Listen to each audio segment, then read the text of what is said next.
Okay.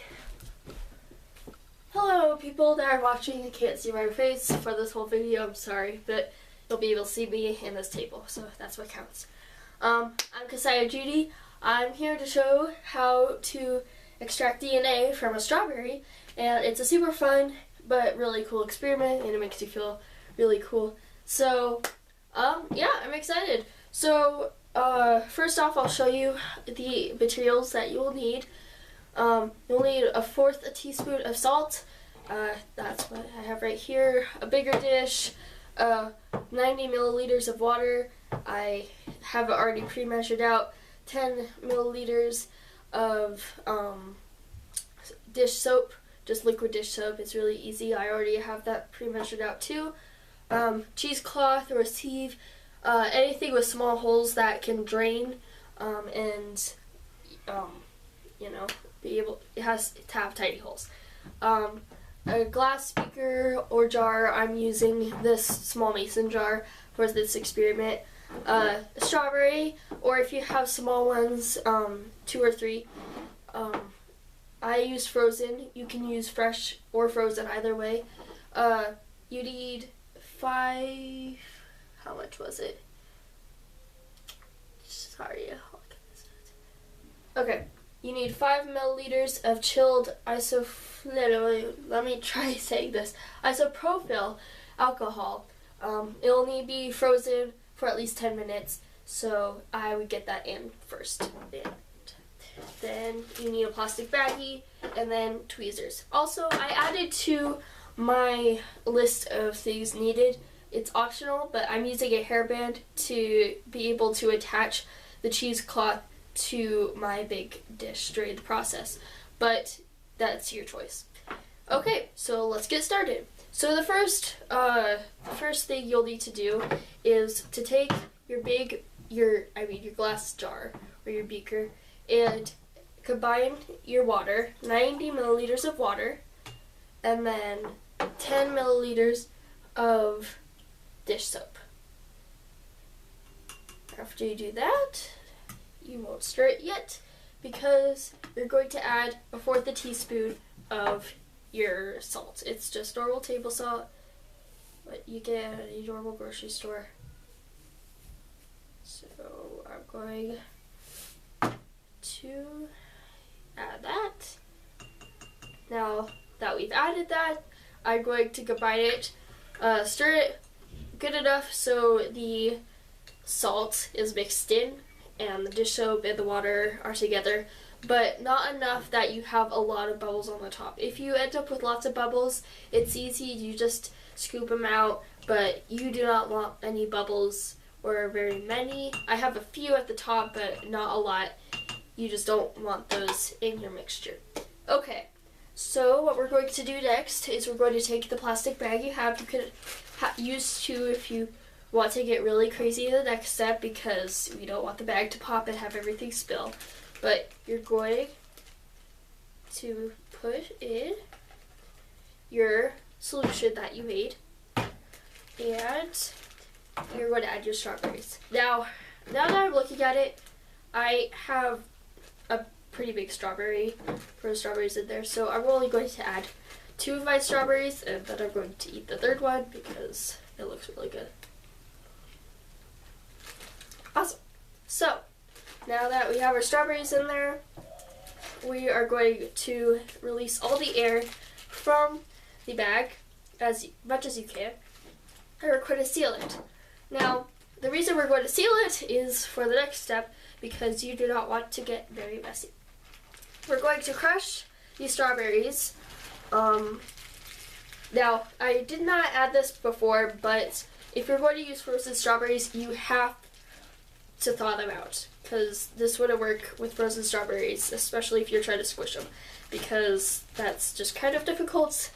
I don't know what would come of the experiment, but I know it would be a pain in the rear. So if you're going to use frozen strawberries, thaw them out. Okay. Now, when you're squishing the bag, you want to be able to squish all those big parts. Like you see these chunks, you want to squish those chunks so they aren't so big, because we don't want any big chunks of strawberries because it won't be able to release any of the DNA. So that would be an issue. Okay. Okay, I'll just give it a few more squeezes, and it's fine if like it's not all completely mashed up, but you want most of it mashed up into this pink stuff. You want this pink liquid.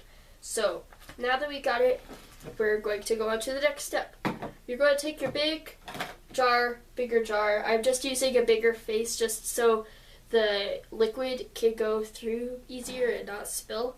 And you're going to put this cheesecloth, or whatever you may have, over it. This is where I put in the optional hairband, just because I like to keep the cheesecloth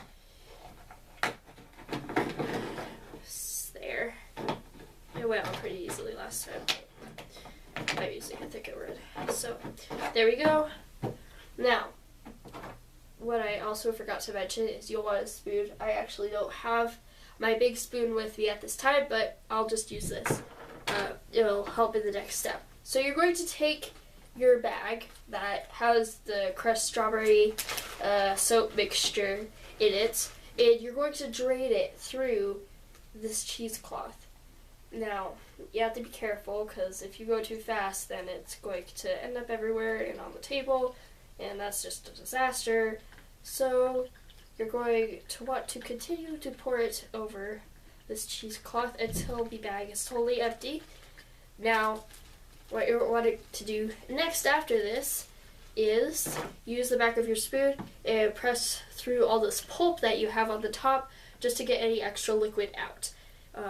It just gets more of that liquid that you want and where the DNA through here. So, yeah, awesome. Anyway, now that we're done with that, we're going to take this cheesecloth off. I'm just going to scooch my hairband down as I'm starting to rip it. Excuse me. Okay.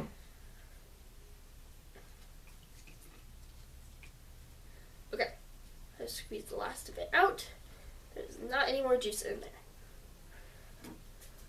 Okay. Now, after that, we're going to transfer it. I'm actually going to use the same glass beaker that I used to combine all the soap and stuff to pour it back into there.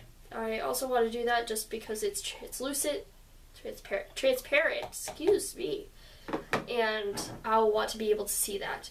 Now that that's all in there, I'm going to add my chilled 5 milliliters of isopropyl alcohol. So I already have it pre-measured out in this actual beaker.